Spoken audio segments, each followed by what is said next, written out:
wabarakatuh. Pada kesempatan kali ini saya akan menyampaikan aksi nyata modul 1.4 Budaya Positif oleh saya Sumarni SPD, calon guru penggerak angkatan 4 Kabupaten Kediri. Penerapan budaya positif di sekolah melalui keyakinan kelas dan pengimbasan modul 1.4 Budaya Positif kepada rekan sejawat di SMA Negeri 1 Grogol. Latar belakang. Budaya positif di sekolah merupakan nilai-nilai, keyakinan-keyakinan, dan kebiasaan-kebiasaan di sekolah yang berpihak pada siswa agar siswa dapat tumbuh dan berkembang menjadi pribadi yang bertanggung jawab, kritis, dan penuh hormat. Menurut filosofi Ki Hajar Dewantoro, guru berperan sebagai penuntun siswa menuju kebahagiaan dan keselamatan dengan memperhatikan kodrat alam dan kodrat zaman. Budaya positif menuntun siswa untuk melakukan hal positif sehingga dapat membentuk karakter baik dan berasal dari motivasi internal siswa. Sekolah merupakan institusi yang berperan penting dalam pembentukan karakter siswa sebagaimana tujuan pendidikan, yakni mewujudkan pelajar Indonesia yang memiliki profil pelajar Pancasila. Dalam upaya penanaman budaya positif di sekolah, guru memiliki peran sentral yaitu posisi kontrol guru sebagai manajer dalam penerapan budaya positif. Guru juga berperan sebagai motivator, inspirator, dan fasilitator dalam menumbuhkan budaya positif di sekolah. Dalam menciptakan budaya positif, guru harus bekerja sama dengan warga sekolah, dalam hal ini kepala sekolah, rekan guru, murid, dan orang tua serta masyarakat sekitar. Langkah awal yang dilakukan untuk menciptakan budaya positif di sekolah adalah dengan membuat keyakinan kelas, di mana keyakinan kelas ini berasal dari serangkaian aspirasi dan impian siswa di kelas tersebut. Keyakinan kelas yang dihasilkan nantinya akan menjadi kesepakatan kelas yang dipatuhi bersama, sehingga membantu guru dan siswa bekerja sama dalam membentuk kegiatan pembelajaran yang efektif. Keyakinan kelas bukan hanya berisi harapan guru terhadap siswa, tetapi juga harapan siswa kepada guru dan terhadap kelasnya, sehingga keyakinan kelas harus dibuat bersama antara guru dengan siswa.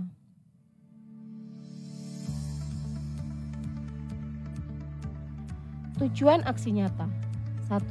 Membangun disiplin positif melalui penerapan budaya positif sebagai konsekuensi logis dalam pembelajaran.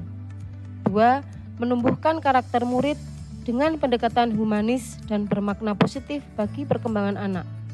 3. Menyusun keyakinan kelas sebagai bagian dari budaya positif di sekolah.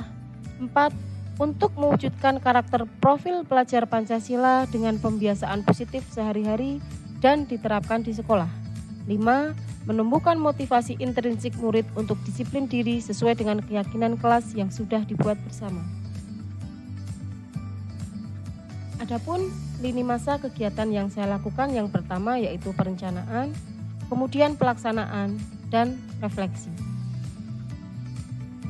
Kegiatan perencanaan yang saya lakukan yang pertama adalah berkoordinasi dengan kepala sekolah dan rekan guru terkait budaya positif di sekolah. Kemudian melakukan pengimbasan mengenai budaya positif kepada rekan guru.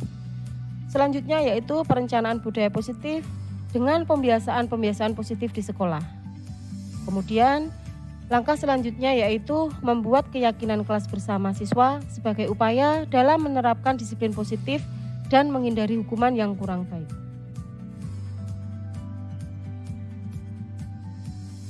Pada tahap pelaksanaan, hal yang dilakukan pertama yaitu melakukan pembiasaan positif dilakukan setiap hari di sekolah, kemudian mengidentifikasi budaya positif yang akan dikembangkan di kelas berdasarkan pendapat dari siswa. Kemudian bersama-sama dengan siswa melakukan penjaringan aspirasi mengenai kelas impian mereka dan yang mereka damba-dambakan di kelas. Selanjutnya yaitu menarik kesimpulan dari kelas impian tersebut yang berasal dari siswa di kelas tersebut. Langkah selanjutnya yaitu menyusun ide-ide menjadi keyakinan kelas bersama dengan siswa dan ditandatangani bersama sebagai kesepakatan di kelas. Selanjutnya yaitu melakukan sosialisasi mengenai budaya positif kepada rekan guru di lingkungan sekolah. Selanjutnya, membiasakan berkomunikasi dengan rekan-rekan sejawat tentang pengembangan budaya positif di sekolah. Kemudian, menerapkan segitiga restitusi apabila menemui permasalahan di sekolah. Assalamualaikum warahmatullahi wabarakatuh. Waalaikumsalam warahmatullahi wabarakatuh. Ini sudah dan awal pertama kita masuk semester 2. Alhamdulillah walaupun kita tatap mukanya tidak 100%, tapi minimal kita bisa. Oke, nah di awal semester 2 ini kita nanti akan ada perubahan dari semester. Ya, perubahannya seperti apa? Oke, saya panggil dulu siapa yang dari masuk. Amal Rojan. Oke, Amal Rifai. Sampai sakit. Oh, iya. Aisyah. Di sini. Di mana? Mana? Aisyah. Ajen. Amelia. Anastasia. Bunga. Yulis. Oke. Ini sudah izin ya? Oke, hari ini berarti yang kecil ada 3 anak. Nah, oke, seperti yang disampaikan tadi. Hari ini happy ya? Iya, kepesanannya kecil. Oke, nah hari ini dalam pembelajaran semester 2 ini kita akan ada kalau dulu suasana kelas kita ya sudah ya, maka semester 2 ini kita akan membuat sebuah keyakinan kelas. Apa itu keyakinan kelas? Yang punya gambaran? Belum ya? Oke. Keyakinan kelas. Keyakinan kelas itu sesuatu hal yang kita sepakati bersama dari kelas ini, kemudian berisi hal yang benar, kemudian sifatnya positif. Kalau dulu kita kenal ada yang namanya kata tertib, kesepakatan kelas, itu ya. Dan sekarang kita buat dalam bentuk keyakinan kelas dengan kalimat yang lebih. Nah, keyakinan kelas ini nanti kedepannya akan selalu jadi hal yang kalian rasakan dari dalam, kemudian kalian taati dari dalam, dari kesadaran diri sendiri, bukan karena takut dihukum. Misalnya kamu masuk kelas terlambat, kita tidak boleh terlambat nanti dihukum. Nah, bukan begitu, tetapi kamu datang terlambat dari dirimu sendiri. Oh iya, keyakinan kelasku kan tidak boleh, keyakinan kelasku kan tepat waktu. Jadi termasuk kalian nanti memakai seragam yang tertib, jubahnya sesuai hari itu, memakai dasi, memakai kaos kaki, itu dari hatimu sendiri, bukan karena kamu takut. Itu ya keyakinan kelas. Nah, sekarang Ibu ingin kalian menuliskan di kertas ini apa kelas impianmu, seperti apa kelas impianmu. Mimpi kelasnya apa? Mimpi kelasmu enak, asik. Ya, silakan kalian menuliskan nanti di lembaran ini. Itu kok warna-warni apa biru laki-laki kuning perempuan enggak? Tidak ada perbedaan. Jadi sama saja. Ini kenapa warna-warni ya dia warnanya ya. Kalau ini semua kalian nggak usah. Kenapa ada yang ini juga? Karena kita harus memiliki kalau ada siapa? Cinta pada suasana kelas kita. Kita harapkan kelas kita akan semakin menyenangkan kalau kita membagikan kelas berdasarkan dari kelas yang ya. Nah ini nanti kalau sudah jadi, silakan kelas impianmu ditambah di sini. Kemudian nanti kita jadikan menjadi sebuah keyakinan kelas. Itu ya. Oke. Boleh minta tolong untuk dibagikan ini ya.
Kalau nanti yang sudah selesai, boleh kita ke depan.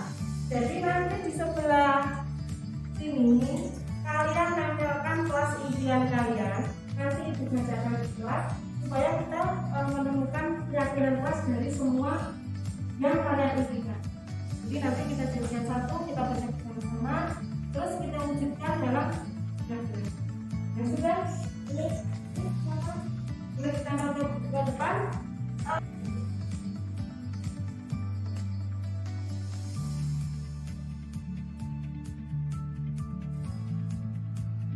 Silakan kalian.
Oke anak-anak, ini tadi kalian sudah semuanya menuliskan kelas impian kalian, kelas impian kita bersama. Jadi dari hati kalian seperti apa kalau kelas yang impikan sudah terangkum di sini. Nah, ini nanti kita jadikan satu menjadi sebuah keyakinan kelas.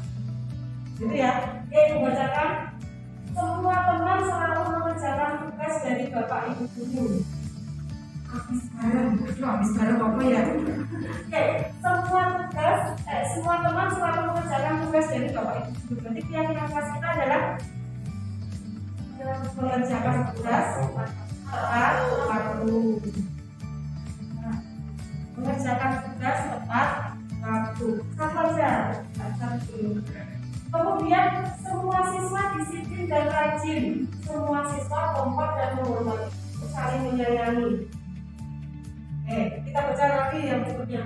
Kelas yang memiliki solidaritas tinggi, kelas yang kondusif dan nyaman. Kompak, harmonis, tidak memiliki teman, jadi kelas yang jadi video. Ya, jadi gitu ya. Oke, bagus. Kemudian kelas yang bersih dan kelas yang damai. Saling kompak, menghargai, menyayangi dan tidak membeda-bedakan teman. Selalu menghormati kepada Bapak Ibu guru. Berarti ini tadi kita menemukan beberapa poin ya. Berarti ada saling menghormati. Saling menghormati. Kelas yang bersih dalam segala hal, tidak ada perbedaan antar kelas. Toleransi, rukun, harmonis. Keren ya. Harus selalu jadi ya Allah, lagi. Nanti kita sudah menemukan jadi beberapa kali ya. Mungkin nanti jadi kelas kita. Kemudian kompak. Kemudian always kompak. kompak, saling bertoleransi, menghindari anti kritik, oke, menghormati orang lain. Jadi menghormati tadi sudah masuk ya, saling menghormati.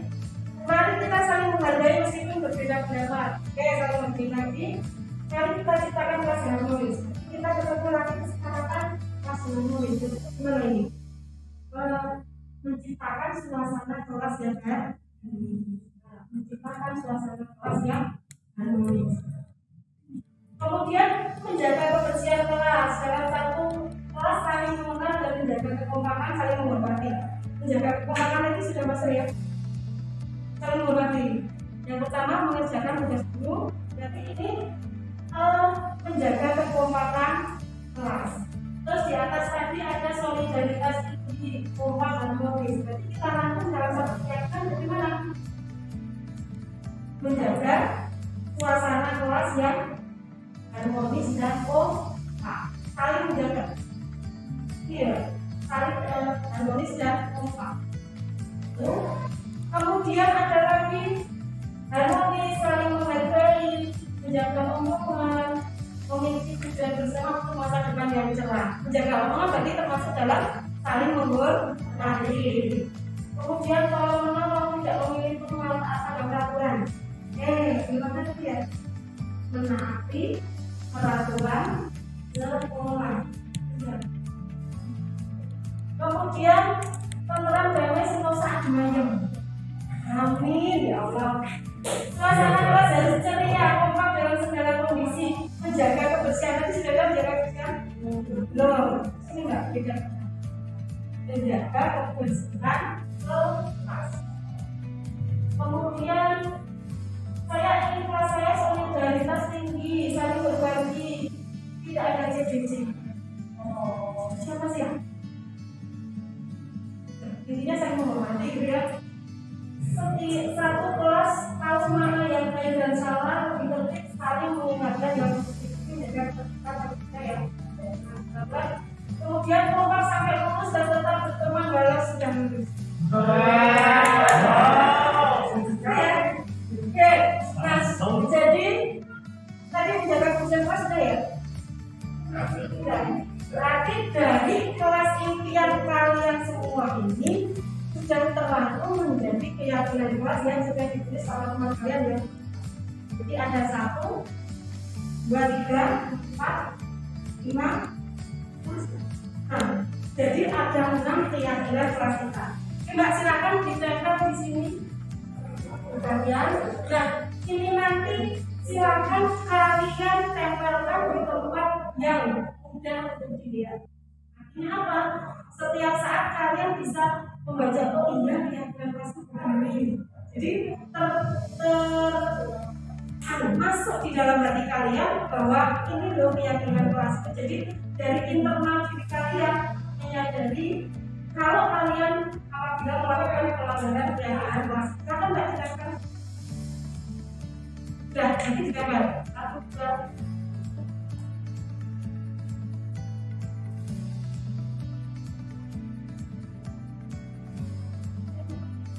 Satu, ada 6 ya. Nanti bisa kita ubah lagi dalam bentuk yang lebih mudah. Nanti sekretaris kelas bisa mengetik yang bagus, kemudian kita tempel di sebelah depan pintu supaya setiap saat bisa dilihat. Gitu ya. Dan keyakinan kelas ini boleh ditambahkan. Artinya harus selalu kita perbaiki. Setiap beberapa waktu, misal 2 bulan, 3 bulan kita perbaiki kembali. Itu. Dan apabila ada bapak ibu guru yang mata pelajaran yang lain setelah membaca keyakinan kelas, oh ini kurang kita tambahkan lagi anak-anak seperti itu, tidak masalah. Jadi misalkan dari sosiologi, dari agama, kemudian ekonomi, kok merasa keyakinan kelas ini belum sepenuhnya lengkap, boleh ditambahkan. Oke, cukup? Oke, ada pertanyaan? Nah, ini tadi keyakinan kelas selesai. Kita lanjutkan pelajaran hari ini. Oke, yuk kita buka bab 1.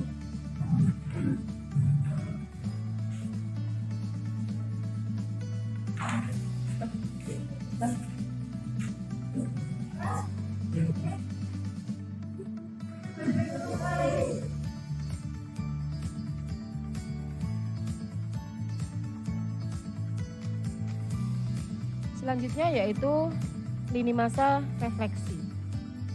Refleksi yang saya lakukan yaitu mengevaluasi pelaksanaan pembiasaan yang dapat dilihat dari peningkatan karakter baik siswa.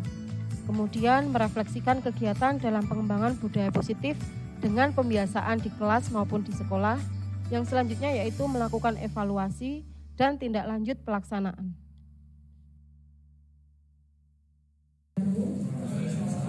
Selamat siang Bapak Ibu.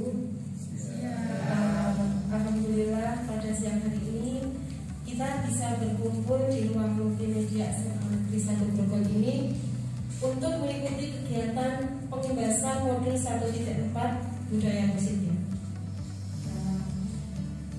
Alhamdulillah kita masih diberi kesehatan walaupun di tengah pandemi yang seperti ini, di tengah PPKM yang sudah level 2 di Kabupaten Kediri.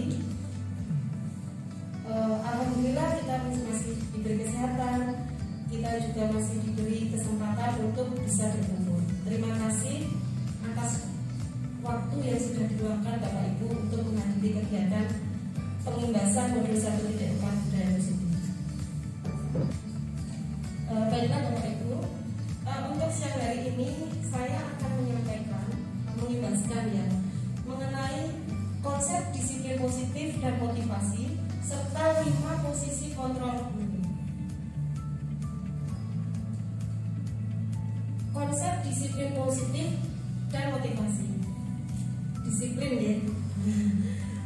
Pak Eko mungkin sudah tidak asing dengan istilah disiplin.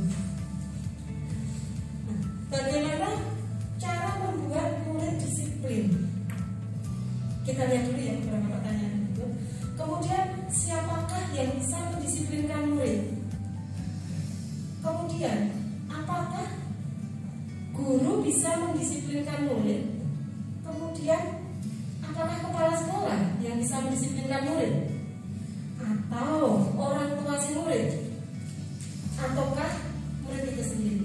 Nah, ini beberapa pertanyaan mengenai disiplin. Bagaimana cara membuat murid disiplin?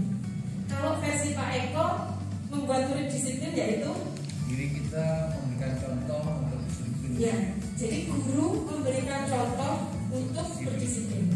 Artinya kalau gurunya disiplin, murid akan mengamati sehingga dia akan jadi disiplin. Kemudian siapa yang bisa mendisiplinkan murid? Sinten Bapak Ibu? Yang bisa mendisiplinkan murid? Nggih Pak Deni. Mendisiplinkan dalam artian sebagai pengawasan atau berangkat dari siswanya sendiri. Kalau mendisiplinkan murid itu ada dari pihak dari sifat eksternal dan internal. Okay.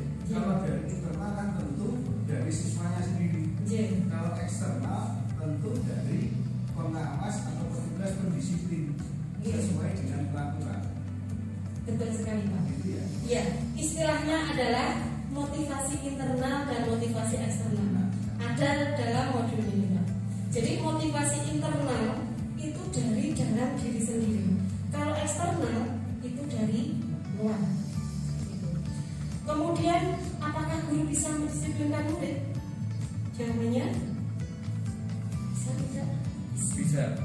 Kemudian apakah kepala sekolah, orang tua, atau murid itu sendiri? Mungkin tidak murid itu sendiri. Mungkin sih, mungkin ya. Kemudian makna kata disiplin. Nah, ketika kita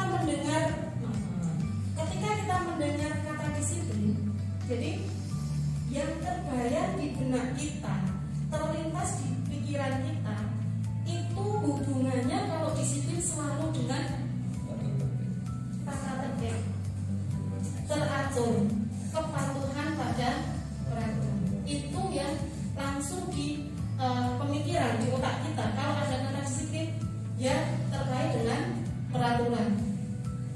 Kemudian kata disiplin juga sering dihubungkan dengan hukuman. Seperti itu ya. Jadi kalau disiplin, orang yang tidak disiplin harus dihukum. Seperti itu yang kita terima selama ini.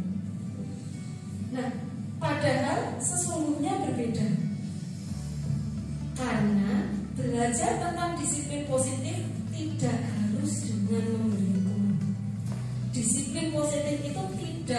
harus dengan memberikan hukuman kepada si siswa. Lantas bagaimana? Seperti tadi yang disampaikan oleh Pak Jumida, ada motivasi internal. Kita lanjutkan nih Bapak Ibu. Kemudian justru itu adalah salah satu alternatif terakhir, dan kalau perlu tidak usah digunakan sama sekali. Mungkin di pemikiran kita tidak bisa, anak datang terlambat, tidak keluar kamu, jangan ikut pembelajaran saya. Itu saya dengar. Semoga tidak ada di antara kita semua ini. Kemudian dalam budaya kita, makna disiplin itu dimaknai jadi sesuatu yang dilakukan seseorang pada orang lain untuk mendapatkan kepatuhan. Kemudian kita cenderung menghubungkan kata disiplin dengan ketidaknyamanan. Kalau tidak disiplin berarti akan terjadi sebuah ketidaknyamanan. Kemudian dalam pendidikan guru penggerak ini, alhamdulillah kami bersama teman-teman yang lain itu banyak mendapatkan ilmu baru, pencerahan baru dari filosofinya Ki Hajar Dewantara, Bapak pendidikan kita, bahwa guru itu seyogyanya adalah menghamba pada murid. Menghamba pada murid itu bukan berarti kita terus manut sama murid, puji itu sama murid, nah kamu begini, bukan seperti itu. Menghamba pada murid itu artinya kita menghormati, kita menghargai hak setiap anak untuk dia bisa belajar dengan senang, dengan nyaman, seperti itu. Dan kita mencukupi kebutuhan belajar murid. Bukan berarti kita membantunya murid, bukan. Jadi memang ada sedikit kontroversi dengan istilah kata menghamba. Tetapi makna menghamba ini bukan pembantunya murid, bukan. Tetapi kita berpihak pada murid, keberagaman yang ada pada murid. Artinya murid kita, kalau Bu Dina mungkin sangat paham sekali, murid kita yang sangat beragam ya Bu Dina. Jadi ada yang memiliki kebutuhan khusus dalam hal mungkin si A menerima materi pelajaran sekali dia langsung bisa menerima bahkan berlari. Tetapi ada siswa juga yang perlu kita perhatikan kebutuhannya. Seperti yang kita temui di beberapa kelas ya Bu Dina, dia perlu perlakuan khusus. Seperti itu. Jadi siswa sangat beragam, kemudian kebutuhannya juga berbeda-beda. Nah, menurut Bapak pendidikan kita Ki Hajar Dewantara, bahwa di mana ada kemerdekaan, disitulah harus ada disiplin yang kuat. Sungguh disiplin itu bersifat self-discipline. Terus Bu bacanya gitu ya. Yaitu kita sendiri yang mewajibkan kita dengan sekeras-kerasnya, tetapi itu sama saja. Sebab jikalau kita tidak cakap melakukan self-disiplin, wajiblah penguasa lain mendisiplinkan diri kita. Dan peraturan demikian itulah harus ada dalam suasana yang merdeka. Itu disampaikan Ki Hajar Dewantara dalam ini pemikiran konsepsi keteladanan sikap merdeka cetakan 5 tahun 2013. Nah, apa maknanya dari apa yang disampaikan oleh Ki Hajar Dewantara ini? Jadi di situ Ki Hajar Dewantara menyatakan bahwa untuk mencapai kemerdekaan atau dalam konteks pendidikan kita saat ini untuk menciptakan murid yang merdeka, syarat utamanya adalah harus disiplin yang kuat. Jadi merdeka dalam pendidikan guru penggerak dan nanti ada sekolah penggerak dan kurikulum baru gitu ya. Itu nanti sering kita mendengar kata merdeka belajar gitu ya. Jadi merdeka di sini artinya murid akan merasa nyaman ke sekolah, karena sekolah itu adalah taman bagi mereka. Menurut Ki Hajar Dewantara, taman. Kalau taman di sini bagi anak TK, anak SD mungkin cenderung dengan tempat bermain yang menyenangkan atau bermain dengan temannya.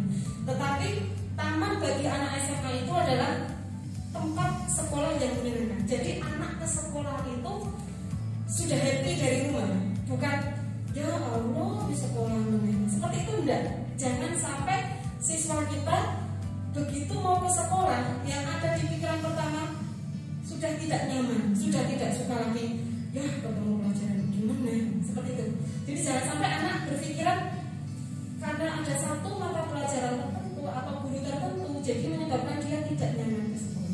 Makanya marilah nanti kita bersama untuk mewujudkan sekolah atau taman yang menarik bagi anak didik kita.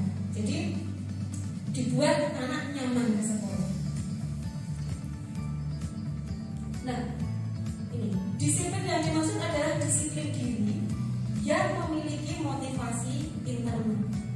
Jika kita tidak memiliki motivasi internal, maka kita memerlukan pihak lain untuk mendisiplinkan kita, atau disebut dengan motivasi eksternal yang dari luar, bukan dari dalam diri kita. Terus tepat sekali yang disampaikan Pak Dwi tadi ya, motivasi dari diri maupun motivasi dari luar untuk mendisiplinkan diri kita. Mari kita bayangkan nih, bersama kita bayangkan, alangkah indahnya ketika tercipta masyarakat yang bisa saling belajar. Bisa saling belajar, artinya semuanya saling belajar, saling merasa terikat dan terhubung satu lain. Karena masyarakat seperti itu akan mengambil tanggung jawab untuk pembelajarannya, senantiasa selalu berusaha untuk menjadi lebih baik dari sebelumnya.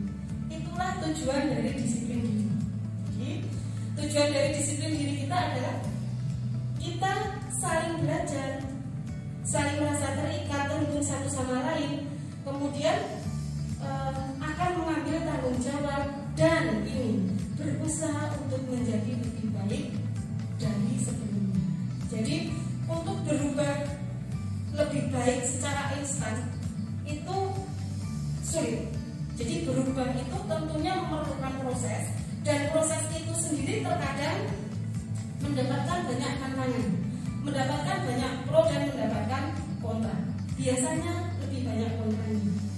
Karena kadang-kadang seperti kita, kalau mindset kita masih berpegang pada pembelajaran zaman jahiliyah kita dulu ya, istilahnya. Kalau tidak mengumpulkan maka kamu bla bla bla bla bla, seperti itu.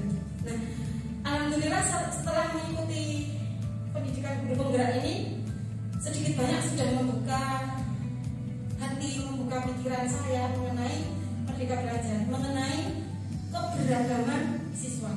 Kalau yang saya terapkan, ternyata yang saya tangkap di kelas 11 IPS 1, kebetulan wali kelasnya dari sini.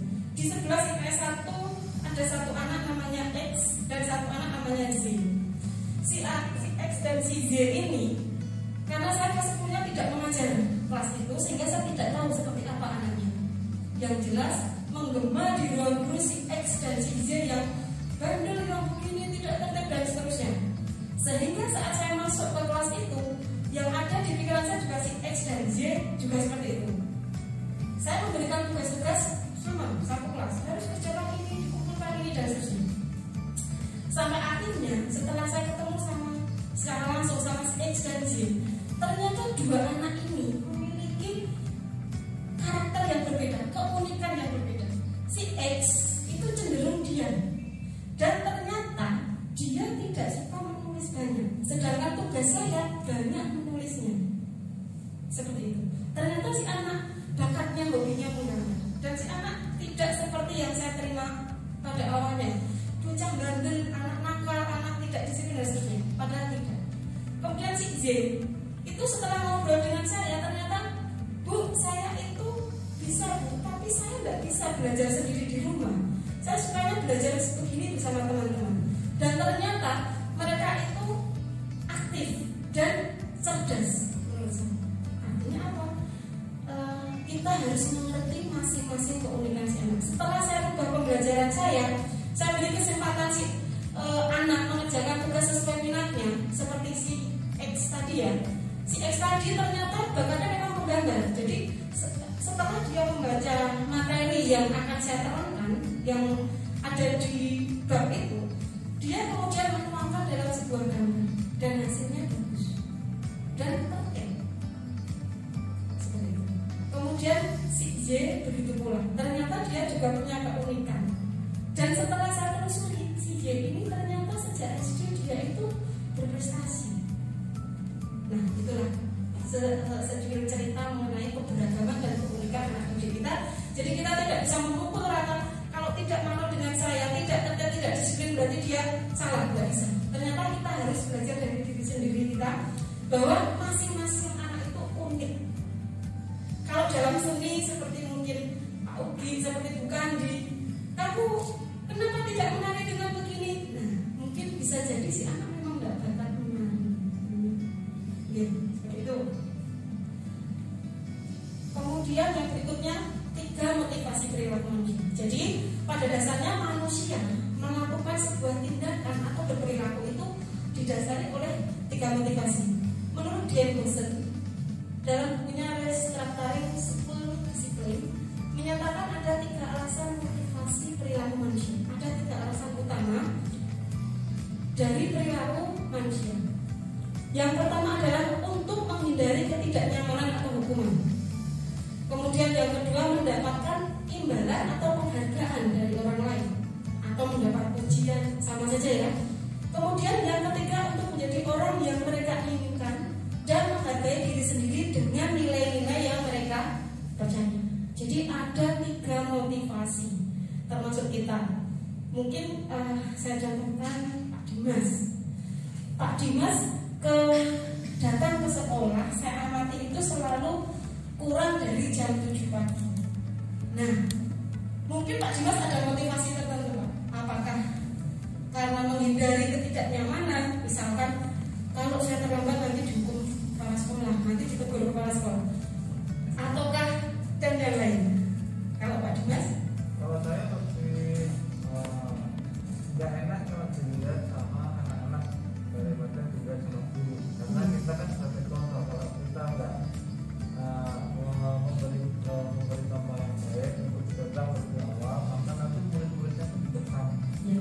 Jadi dari Pak Dimas untuk memberikan contoh bagi siswanya, jadi memberikan sebuah figur teladan gitu ya Pak, supaya murid melakukan hal yang sama, tidak datang terlambat. Nah, yang disampaikan Pak Dimas itu terkandung ini ya, motivasi perilaku di situ. Nomor 1, 2, atau 3 kita boleh.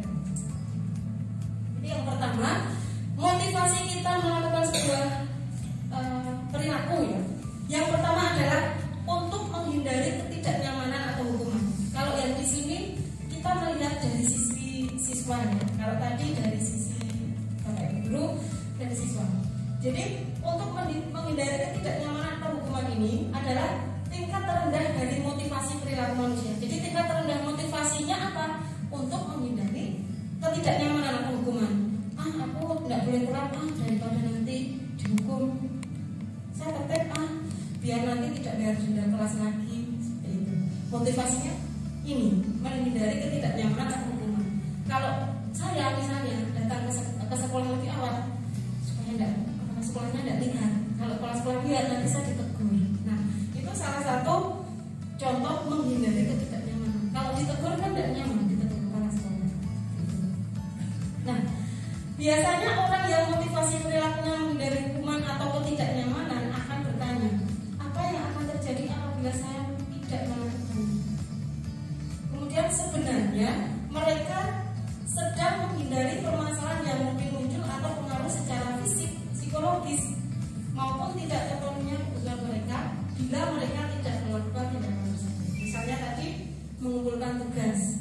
Jadi anak mengumpulkan tugas hanya serta-merta untuk menghindari ketidaknyamanan atau hukuman. Kalau saya tidak melakukannya, maka akan terjadi berpengaruh secara fisik atau psikologisnya. Secara fisik misalnya dihukum push up sama guru 10 kali. Kemudian secara psikologis, wah malu, nanti biasanya guruku mengumumkan di kelas siapa-siapa saja yang tidak mengumpulkan tugas. Ini motivasi yang pertama. Kemudian motivasi yang kedua untuk mendapatkan imbalan atau penghargaan dari orang lain. Satu tingkat di atas motivasi yang pertama tadi adalah orang berperilaku untuk mendapat imbalan atau penghargaan dari orang lain. Orang dengan motivasi ini akan bertanya, apa yang akan saya dapatkan apabila saya melakukannya? Kalau saya mengumpulkan tepat waktu, apa ya yang akan saya dapatkan? Itu berarti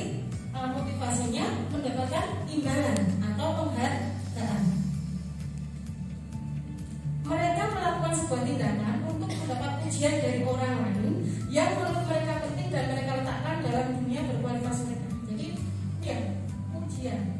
Mereka juga melakukan untuk mendapatkan hadiah, pengakuan atau imbalan. Jadi mengumpulkan tugas matematika tertib. Kenapa? Karena gurunya memberikan iming-iming. Yang tepat waktu mengumpulkan dan jawabannya benar, nanti saya kasih bonus uang 10.000. Jadi berlomba-lomba hanya untuk mendapatkan hadiah. Boleh tidak sebenarnya? Boleh tidak? Boleh. Terus menerus? Ya, jadi memberikan hadiah, pujian, imbalan, pengakuan boleh. Tetapi jika dilakukan berkelanjutan, maka akan merubah motivasinya perilaku siswa. Boleh saja untuk sesekali membangkitkan semangat anak. Kemudian motivasi yang ketiga adalah untuk menjadi orang yang mereka inginkan dan menghargai diri sendiri dengan nilai-nilai yang mereka percaya. Ini orang dengan motivasi ini akan bertanya, akan menjadi orang seperti apa bila saya melakukannya? Ini level tinggi. Akan menjadi apa? Akan menjadi orang seperti apa bila saya melakukannya? Jika saya melakukan sebuah kegiatan tertentu, saya akan menjadi apa? Kalau yang pertama tadi untuk menghindari hukuman. Kemudian yang kedua hanya untuk mendapatkan pujian, untuk mendapatkan hadiah. Nah yang ketiga ini motivasinya supaya akan menjadi apa saya nanti? Kak dalam ya yang ketiga ini.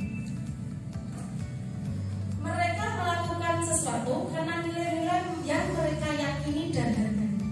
Jadi mereka meyakini kalau saya mengumpulkan tugas tepat waktu, kalau saya datang tidak terlambat, itu bukan karena biar tidak dimarahi, biar tidak mendapat hukuman dan seterusnya, tetapi karena mereka yakin bahwa yang dia lakukan itu benar, karena saya disiplin, saya tertib.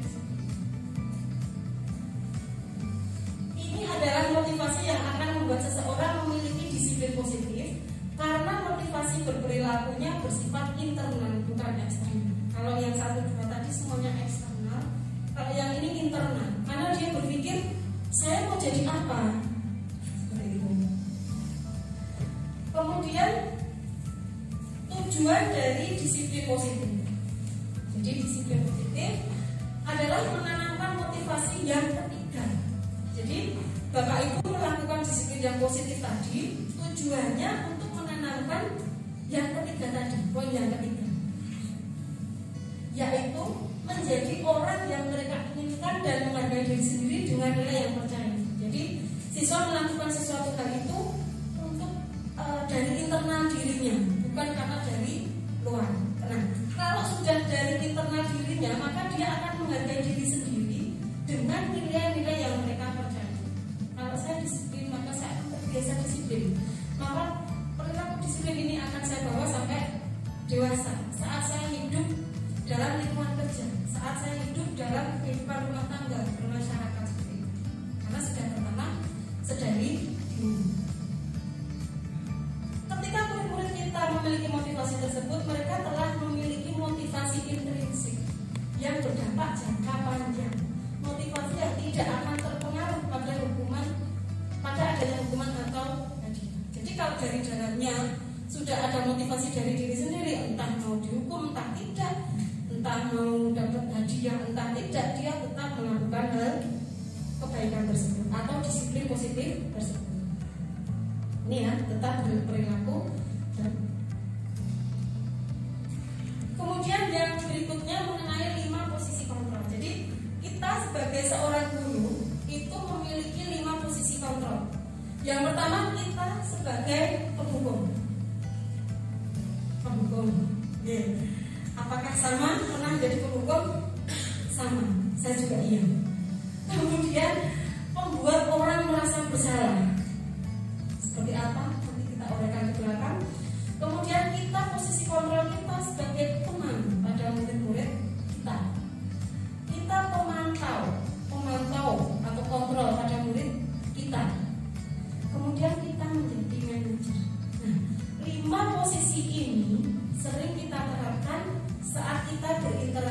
dengan anak didik kita, dengan murid-murid. Nah, ini ada contoh kasus. Tisa dan Hana dipanggil masuk ke ruangan Bu Dewi, kepala sekolah SMA Makmur. Bu Dewi baru saja mendapatkan pengaduan dari ibunya Tisa bahwa Hana menggunakan kata kasar dan merendahkan Tisa di sosial media. Jadi ini sudah sampai ke level kepala sekolah ya. Kepala sekolah memanggil siswanya karena dapat aduan dari orang tua atau dari temannya. Kemudian Anto jarang sekali hadir di PJJ. Pada saat hadir, Anto seringkali menggunakan kata kasar di kolom chat, mengejek teman-temannya. Hal ini sangat mengganggu dan beberapa orang tua murid yang mengikuti pembelajaran daring mengeluhkan tentang perilaku Anto di pembelajaran jarak jauh. Hal ini karena melibatkan orang tua berarti levelnya di bawah SMA nih, kalau kita kan di sini. Nah, bila Anda guru, penerapan disiplin apakah yang Anda lakukan pada kasus Hana dan Anto? Yang kita terapkan, apakah sebagai penghukum? Apakah menghukum Hana karena sudah menulis kata-kata gak baik kerja tadi, dan Anto juga? Apakah kita membuat orang merasa bersalah atau membuat Hana dan Anto merasa bersalah? Ataukah kita seperti teman bagi Hana dan Anto dengan mendengarkan ngobrol kenapa melakukan hal tersebut? Ataukah kita sebagai memantau saja, ataukah manajer? Kira-kira seperti apa? Kita lihat pemantauan. Nah, berikut ini akan disampaikan suatu model disiplin yang berpusat pada murid yang dikembangkan oleh Diana Dosen dengan pendekatan restitusi yang disebut dengan 5 posisi kontrol. Yang pertama tadi penghukum. Seorang penghukum bisa menggunakan hukuman fisik maupun peredam. Orang-orang yang menjalankan posisi penghukum senantiasa mengatakan bahwa sekolah memerlukan sistem atau alat yang dapat lebih menekan murid-murid lebih dalam. Jadi kalau kita sebagai seorang penghukum, maka kita akan selalu menekan kepada murid-murid lebih dalam lagi. Guru-guru yang menerapkan posisi penghukum akan berkata, patuhi aturan saya. Awas ya, jika kamu terlambat lagi, awas ya, tugasmu sudah benar. Kemudian kamu saja selalu salah, kamu saja selalu menghina teman-temanmu. Itu sebagai penghukum. Selalu ya, pasti selalu yang terakhir kamu selesai mengumpulkan tugas. Kemudian guru seperti ini senantiasa percaya hanya ada satu cara agar pembelajaran berhasil, yaitu dengan cara seperti ini. Ya, jadi menghukum. Jadi kalau di prinsip kita, kalau dengan saya begini kan, maka pembelajaran saya akan berhasil. Nah, seperti itu. Apakah saya pernah melakukannya? Dulu pernah. Sekarang semoga tidak, karena ada cara lain selain dengan menghukum. Kemudian posisi kontrol yang kedua adalah membuat orang merasa bersalah. Siswa ya. Pada posisi ini guru biasanya bersuara lebih lembut ya, tapi mak jelek gitu. Membuat orang merasa bersalah akan menggunakan keheningan yang membuat orang lain merasa tidak nyaman, bersalah atau rendah diri. Jadi nanti mengenai mentalnya siswa. Kata-kata yang keluar dengan lembut akan seperti ini. Ibu sangat kecewa sekali dengan kamu. Mungkin kita hanya mengucapkan satu kalimat, tapi itu dampaknya nanti dalam. Dia bisa jadi akan juga pada kita, tidak menyukai pelajaran kita. Kemudian berapa kali Bapak harus memberitahu kamu ya, kalau pelajaran olahraga itu segera berganti baju dan kamu segera menuju ke lapangan. Lihat, membuat orang merasa bersalah. Kemudian gimana coba ya kalau orang tua kamu tahu kamu berbuat begini, pasti malu ya lihat anaknya seperti ini. Kamu kan dari orang terhormat. Membuat siswa merasa bersalah. Nah, di posisi ini murid akan memiliki penilaian diri yang buruk tentang diri mereka. Mereka merasa tidak berharga dan telah mengecewakan orang-orang yang disayangi. Jadi membuat dia merasa bersalah. Guru pada posisi ini tidak akan menyakiti murid, namun akan tetap berupaya, maaf ya, posisi kemana ya? Guru pada posisi ini tidak akan menyakiti murid, namun tetap berupaya mengontrol murid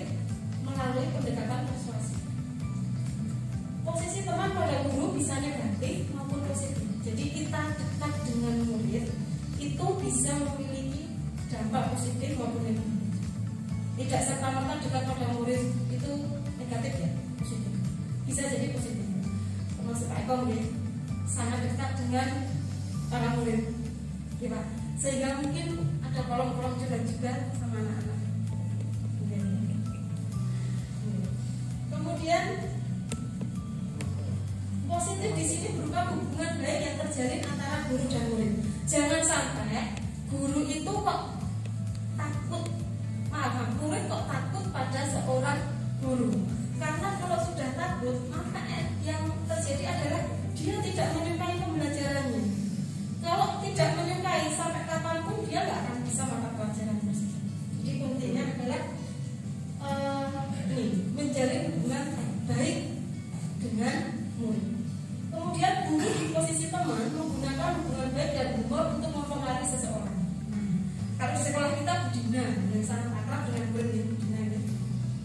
Jadi Pak Dimas juga. Ya, jadi alhamdulillah kita semua guru-guru yang sudah mengerti bagaimana menerapkan murid dalam merdeka belajar sehingga kita akan berupaya menjadi seperti teman bagi murid kita. Ada kalanya ya, tidak selamanya. Kemudian, nah contohnya begini, ayo bantulah demi Bapak ya, oke Pak Eko. Ya. Kemudian, ayo ingat tidak bantuan Bapak selama ini. Ya sudah kali tidak apa-apa, nanti Ibu bantu bereskan. Nah, ini mungkin untuk level sekolah yang rendah ya, maksudnya SDTK itu. Nah, hal negatif dari posisi teman adalah bila suatu saat guru tersebut tidak membantu, maka murid akan kecewa dan berkata, saya pikir Bapak Ibu teman saya, jangan hati ya, tidak mungkinlah murid menyampaikan langsung pada kita. Kemudian murid merasa dikecewakan dan tidak mau lagi berusaha. Hal lain yang mungkin timbul adalah murid hanya bertindak untuk guru tertentu dan tidak untuk guru lainnya, dan murid akan tergantung pada guru tersebut. Jadi dia akan baik hanya pada guru yang dia merasa nyaman dan seperti teman bagi dia. Kemudian sebagai pemantau, memonitor berarti mengawasi. Jadi pada saat kita mengawasi, kita bertanggung jawab atas perilaku orang-orang yang kita awasi. Jadi kita guru punya tanggung jawab untuk mengawasi. Siapa yang kita awasi adalah murid-murid kita. Posisi pemantau berdasarkan peraturan dan konsekuensinya. Jadi memantau berdasarkan pada peraturan dan konsekuensi. Seperti yang Bu Tina sampaikan ya, ada memantau berdasarkan aturan dan konsekuensi. Mana yang mematuhi peraturan dan mana yang siswa harus melakukan konsekuensi atas apa yang sudah dia lakukan. Dengan menggunakan sanksi atau konsekuensi, kita dapat memisahkan hubungan pribadi kita dengan murid. Sebagai seorang yang menjalankan posisi pemantau, jadi terpisah antara kita bisa memberikan jarak antara seorang guru dengan muridnya saat kita berada pada posisi pemantau. Pertanyaan yang diajukan pemantau adalah, peraturannya apa? Kenapa kamu hari ini pakai sepatu putih? Begitu ya. Padahal hari ini aturannya adalah kita memakai sepatu hitam. Apa yang telah kamu lakukan? Kenapa kamu kok berada di ruangan ini, sedangkan di ruangan ini tidak ada orang? Bisa jadi ya, siswa di kelas sendirian, sedangkan yang lainnya di luar. Takutnya terjadi pelanggaran-pelanggaran, misalkan terjadi kehilangan atau pencurian. Kemudian sanksi atau konsekuensinya apa? Kenapa kamu mencoret-coret meja sekolah? Seperti itu ya. Itu sebagai pemantau. Kita memantau. Seorang pemantau sangat mengandalkan penghitungan catatan data yang dapat digunakan sebagai bukti atas perilaku seseorang. Posisi ini akan menggunakan stiker, slip catatan atau daftar cek. Jadi ada buktinya. Posisi monitor sendiri berawal dari teori stimulus respon yang menunjukkan tanggung jawab guru dalam mengontrol. Jadi kita semua, walaupun bukan guru BK, walaupun bukan guru tata tertib, tetapi juga memiliki posisi sebagai pengontrol. Kemudian yang terakhir adalah manajer. Pada posisi terakhir ini manajer adalah posisi mentor, di mana guru berbuat sesuatu bersama dengan murid, mempersilahkan murid mempertanggungjawabkan perilakunya mendukung murid agar dapat menemukan solusi atas permasalahannya sendiri. Manage. Jadi kita memanage murid. Bagaimana kita bersama dengan murid mempersilahkan murid untuk bertanggung jawab. Bertanggung jawab atas apa?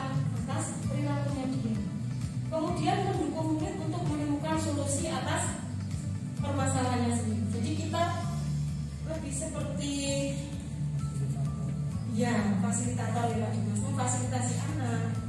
Bagaimana si dia itu supaya bisa bertanggung jawab atas apa yang dia lakukan, supaya dia itu menemukan solusi atas masalahnya sendiri. Gitu. Seorang manajer telah memiliki keterampilan posisi teman maupun pemantau, dan dengan demikian bisa terjadi di waktu-waktu tertentu kembali kepada posisi tersebut bila diperlukan. Jadi posisi manajer ini berarti dia si guru ini bisa menempati posisi sebagai teman murid, kemudian memantau atau mengontrol.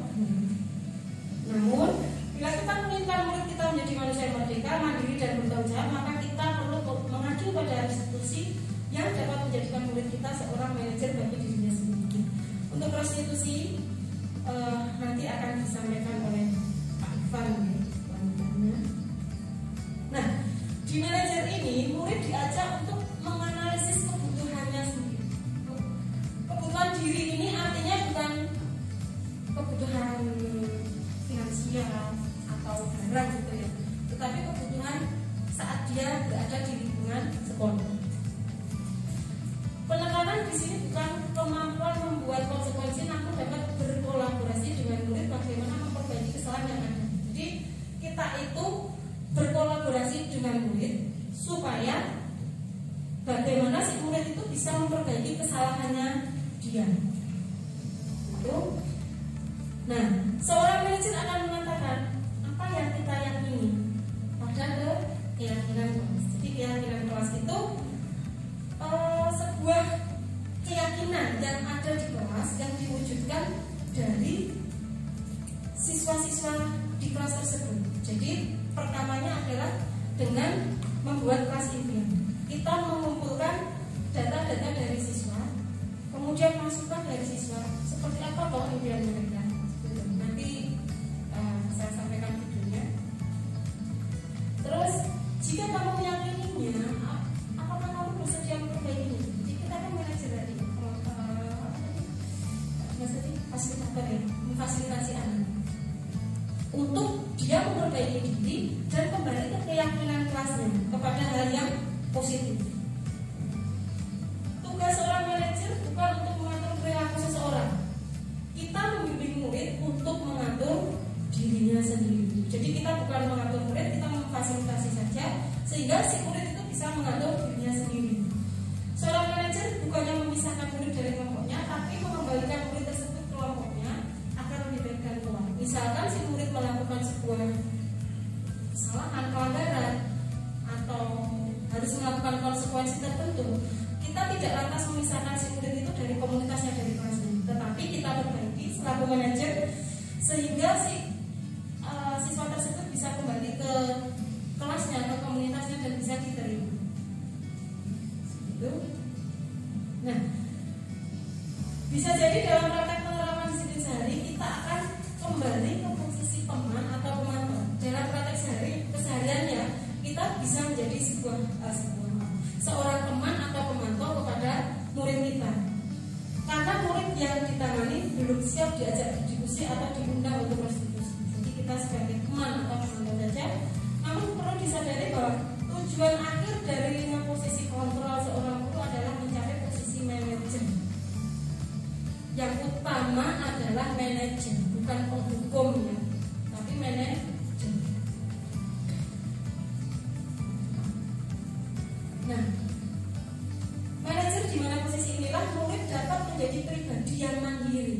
Jadi kita hanya mengarahkan sehingga siswa itu bisa mandiri, merdeka dan bertanggung jawab atas segala perilaku dan sikapnya yang pada akhirnya dapat menciptakan lingkungan positif dan nyaman. Seperti itu. Nah, demikian tadi ya presentasinya. Saya akan memperlihatkan mengenai aksi nyata saya tentang budaya positif, yaitu membuat keyakinan kelas. Itu 3. Bapak Ibu, ini adalah aksi nyata saya dalam modul 1.4 budaya positif, yaitu pembuatan keyakinan kelas.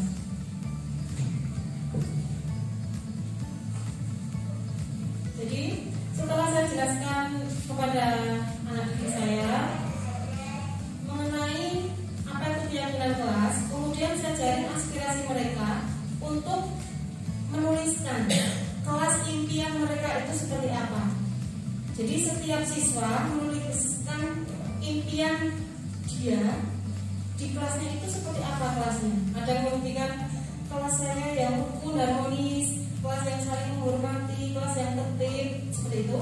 Kemudian mereka saya suruh untuk menempelkan di kertas sebelah kiri, itu adalah kelas impian mereka.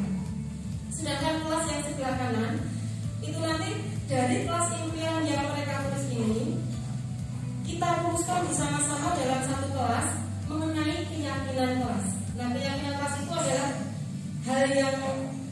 hal yang positif. Jadi menghindari kata-kata negatif, tetapi lebih ke yang positif dan bersifat universal. Seperti itu. Kemudian keyakinan kelas ini nanti akan ditempelkan di kelas, di mana setiap siswa bisa melihat setiap saat. Nah, keyakinan kelas ini nanti juga akan menjadi sebuah kesepakatan di kelas tersebut. Apakah semua guru membuat? Ya, pertama semua guru membuat. Tetapi kalau di kelas itu sudah ada keyakinan kelasnya, misalkan saya masuk di kelas 11 IPS 1, sudah ada keyakinan kelasnya, maka saya bersama anak-anak tinggal menambahkan saja mana yang kurang. Jadi tidak di dalam kelas itu kok banyak tempelan mengenai keyakinan kelas, tidak, tetapi cukup satu saja. Apabila ada yang kurang tinggal menambahkan. Ini setelah semua ya menampilkan atau menempelkan impian mereka, kelas impian mereka.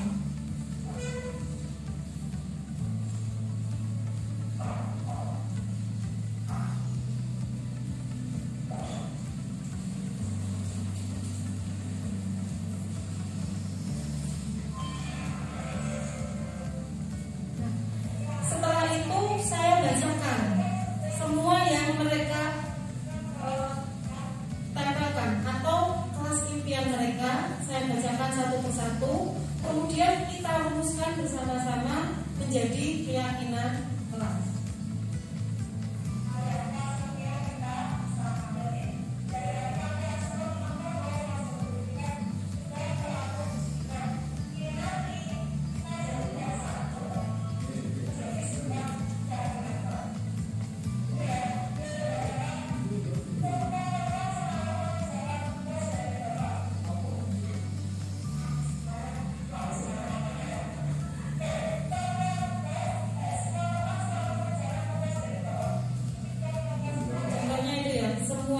Impiannya semua siswa mengerjakan tugas dari Bapak Ibu guru. Nah, ini beberapa siswa yang duduk di depan, saya persilakan untuk menulis hasil dari keyakinan kelasnya untuk nantinya didata di sebelah kanan.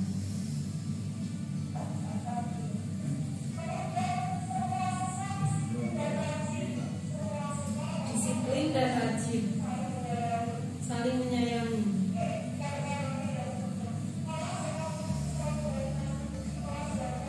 solidaritas,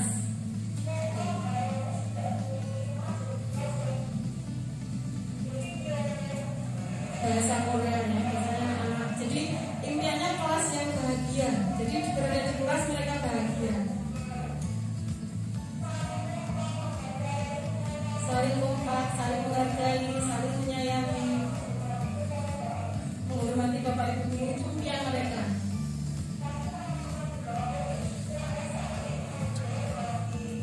Jadi menjadi sebuah keyakinan kelas dari beberapa hal tadi menemukan beberapa kali ada saling menghormati gitu ya. Jadi keyakinan kelasnya adalah saling menghormati, baik itu kepada guru maupun kepada sesama teman.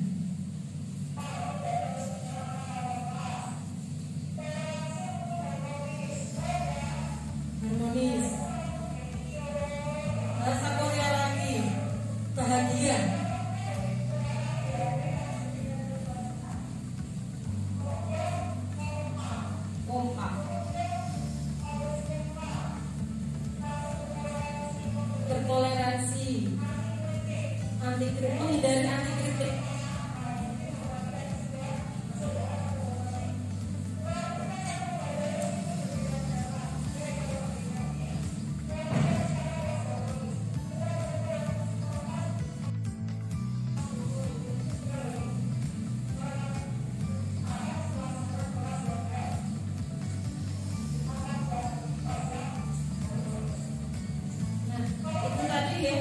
Jadi setelah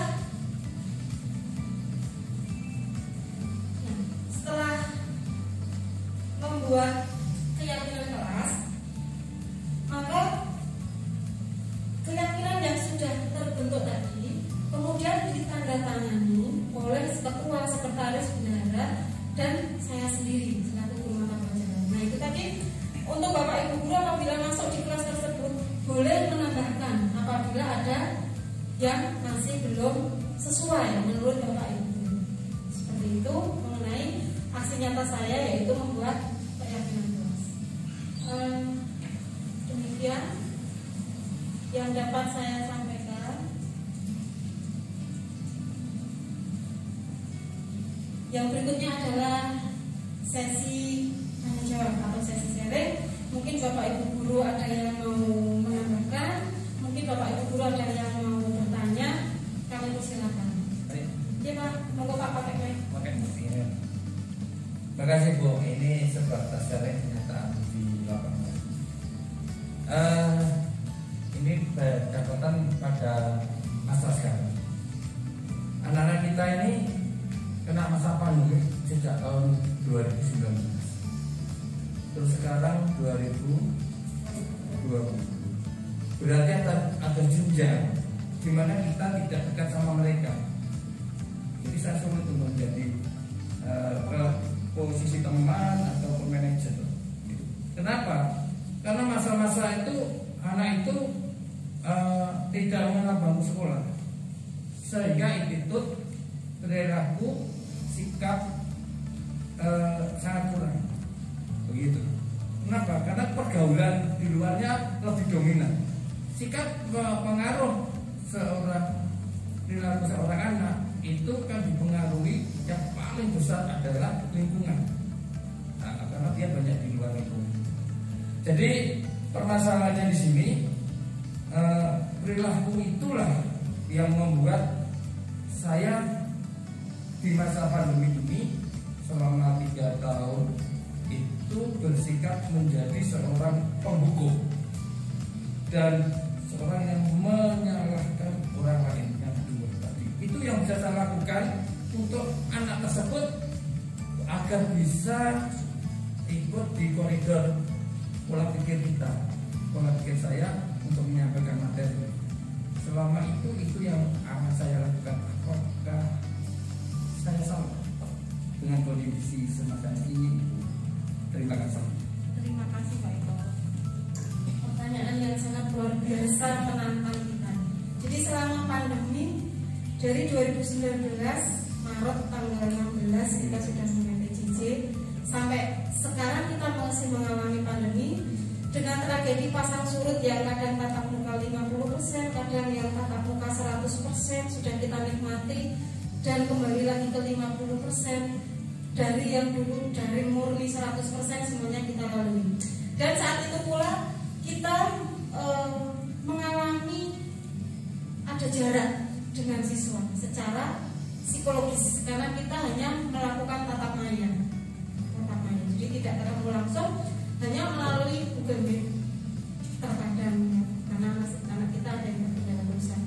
Kemudian kita hanya melewati dunia maya saja sehingga kita terkadang tidak mengetahui seperti apa anak itu di luaran karena dia banyak di luarnya daripada di sekolahnya, sehingga yang diterapkan oleh Pak Eko adalah sebagai penghubung. Sebentar kita tampilkan. Jadi posisi kontrolnya adalah yang diterapkan Pak Eko adalah menghukum dan membuat orang merasa bersalah. Apakah itu boleh? Jawabannya adalah bagaimana? Boleh apa tidak Bapak Ibu? Apakah saya salah? Apakah Pak Eko salah? Tidak. Kenapa tidak? tidak Bunda? Seperti itu ya. Apakah Pak Eko salah? Oke. Sebenarnya ya, yang dilakukan seorang penghukum itu, dia menganggap bahwa yang dia lakukan sudah benar. Seperti itu. Tetapi apakah kita tahu dengan kita menghukum, kita sudah menyakiti psikis anak, sudah menyakiti fisik anak. Jadi mungkin penghukum di sini saat tatap muka Pak, karena tatap maya kan hukumnya sulit, gitu kan nggak kemana. Jadi saat tatap muka yang dilakukan mereka adalah menghukum. Tetapi kembali pada kita meyakini berhasil dengan cara menghukum. Tetapi secara fisik dan secara psikis jelas si anak kena. Kenapa? Sekali lagi kita kembali kepada keunikan siswa tadi, keberagaman siswa. Sama Pak, saya juga melakukan hal yang sama pada panjenengan, sama kepada murid. Maaf Pak. Apakah itu dibenarkan secara kita dalam Merdeka Belajar ini? Tidak Pak. Kecuali dia sudah melanggar aturan yang memang aturan sekolah. Nah, kita bisa cari alternatif yang lain Pak. Seperti yang saya lakukan saat saya di kelas IPS 1 pada si X dan Z tadi. Pertama saya juga sama Pak menghukum. Menghukum saya tidak secara fisik karena saya tidak suka fisik, kekerasan fisik tidak suka. Saya menghukumnya secara verbal saja. Dengan kalimat saya di kelas, si anak sudah sangat malu menurut saya dan psikisnya kena. Seperti itu. Tetapi kalau kita kembali melihat keunikan anak, kembali lagi si anak itu punya karakter dan keunikan yang berbeda-beda. Jadi kalau kita mau melakukan posisi sebagai penghukum pun harus kita lihat dulu. Terkadang anak yang terlambat mengumpulkan tugas sampai mengumpul banyak, ternyata dia fasilitas HP tidak ada. Saya temukan juga di 10 bahasa. 10 bahasa itu saya marah Pak. Saat tatap muka saya marah juga anak perempuan. Ternyata si anak cerita, Bu, maaf, selama ini saya tidak memiliki HP. Terus saya tanya, kalau ada tugas belajar bagaimana? Saya tidak tahu. Ada pengumuman juga tidak tahu karena tidak punya HP. Loh, HP-mu di mana? HP-nya rusak. Ada yang bilang juga. Nah, informasi dari mana? Terkadang ada teman yang mendatangi rumahnya. Tetapi apakah mau temannya setiap hari bermain? Nah, seperti itu. Jadi menurut saya tidak diterapkan dahulu. Boleh diterapkan asalkan kita sudah tahu penyebabnya apa. Kalau si anak memang disengaja, silakan diterapkan hukuman. Tetapi kalau dia punya keunikan tersendiri, punya masalah tersendiri, sebisa mungkin jangan. Itu sebagai penghukum yang dilakukan Pak Eko. Kemudian yang berikutnya adalah membuat merasa bersalah. Membuat merasa bersalah ini, saya selaku pribadi saya sebagai seorang guru, seorang tua, itu juga sering mengalami ini. Kelihatannya suaranya aduh sembuh gitu, tetapi sakitnya luar biasa. Ya, secara psikis. Saya membayangkan pada diri saya sendiri kalau saya ngomong halus, tetapi kok menyakiti perasaan siswa. Itu pernah saya lakukan Pak, jujur. Saya pernah halus gitu yang pernah jadi anak, tetapi endingnya menyakitkan. Nah, saya mengalami hal yang sama sehingga sebisa mungkin kita kurangi. Yang bisa kita lakukan adalah ini, sebagai teman, kemudian sebagai pemantau, dan yang paling baik adalah posisi manajer. Terus tadi Pak Eko sampaikan, sulit Bu, karena selama ini pandemi tidak pernah ketemu. Kita manfaatkan momen mulai Januari yang sudah tatap muka 100% kemarin, walaupun sekarang jadi 50. Itu kita bisa berinteraksi langsung dengan anak, dan alhamdulillah dalam waktu 1 bulan itu saya pribadi ya khususnya lebih memahami karakter anak didik saya, termasuk tadi yang di kelas 11 IPS 1, di kelas 10 bahasa, dan ternyata memang ada alasan tertentu sehingga si anak itu melakukan pelanggaran seperti itu. Jadi kita bisa memilah akan memberikan hukuman atau memberikan konsekuensi pada si anak. mungkin ada lagi dari Bapak Ibu. Oke, alhamdulillah.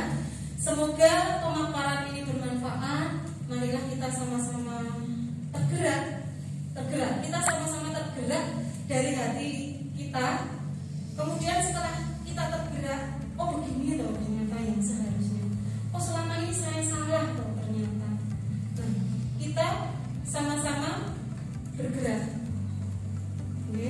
Jadi kalau di sekolah kita yang ini masih ada 3 orang, Bu Dina, saya sama Pak Ivan, yang kebetulan mengikuti pendidikan guru penggerak, maka mari bersama-sama kita tergerak sedikit demi sedikit. Nah kalau sudah tergerak, mari kita bergerak bersama-sama sehingga sekolah kita bisa jadi sekolah merdeka belajar, sekolah yang menyenangkan, madrasah, taman yang menyenangkan bagi anak didik kita, dan kita bisa menggerakkan orang lain.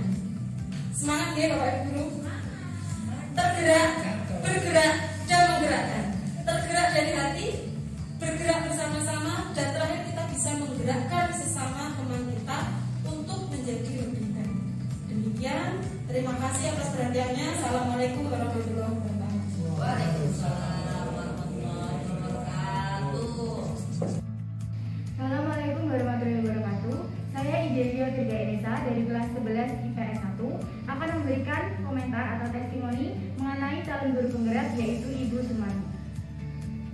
Saya merasa diposisikan dengan bebas dan sebagai tempat untuk sama-sama belajar.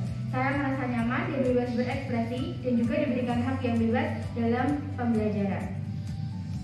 Yang saya rasakan dari pembelajaran yang Ibu Sumarni lakukan adalah saya lebih diberi kebebasan dalam melaksanakan tugas dan diberi kebebasan untuk memilih metode yang cocok dalam pembelajaran sehingga interaksi terasa nyaman dan tidak memberatkan siswa. Dalam proses pembelajaran yang dilakukan Ibu Sumarni adalah memberikan kesempatan kepada saya untuk mengekspresikan diri melalui berbagai macam tugas yang dapat dituangkan melalui karya-karya dan membuat keyakinan kelas yang memberikan dorongan kepada siswa untuk berubah menjadi lebih baik. Perasaan saya terhadap pembelajaran yang Ibu Sumarni lakukan, saya merasa senang, tidak tertekan, dan merasa nyaman selama pembelajaran. Saya merasa diberi kebebasan, hingga merasa sangat nyaman dan dihargai dalam setiap proses pembelajaran. Harapan saya selanjutnya adalah supaya pembelajaran seperti ini terus dapat dilakukan dan dapat ditingkatkan. Juga agar metode-metode yang digunakan lebih bervariatif.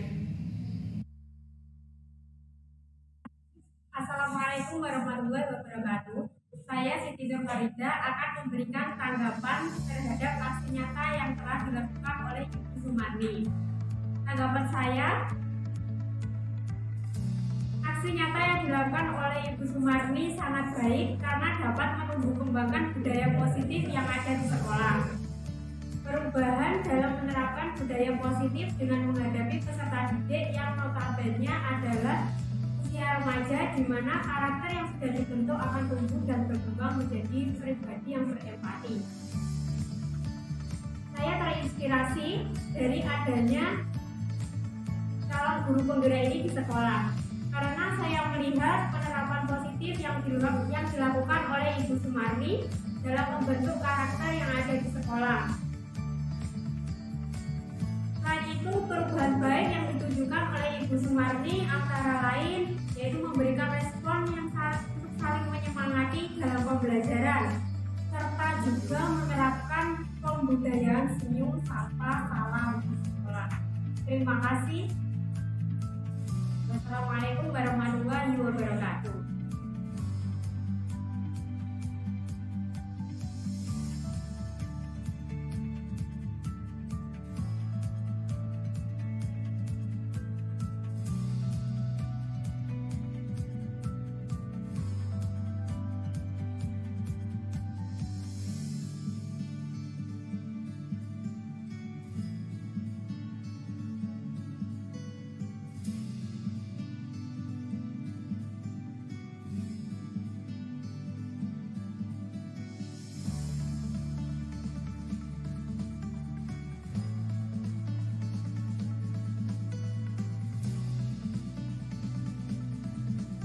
Demikian yang dapat saya sampaikan mengenai aksi nyata modul 1.4 mengenai budaya positif. Terima kasih. Wassalamualaikum warahmatullahi wabarakatuh.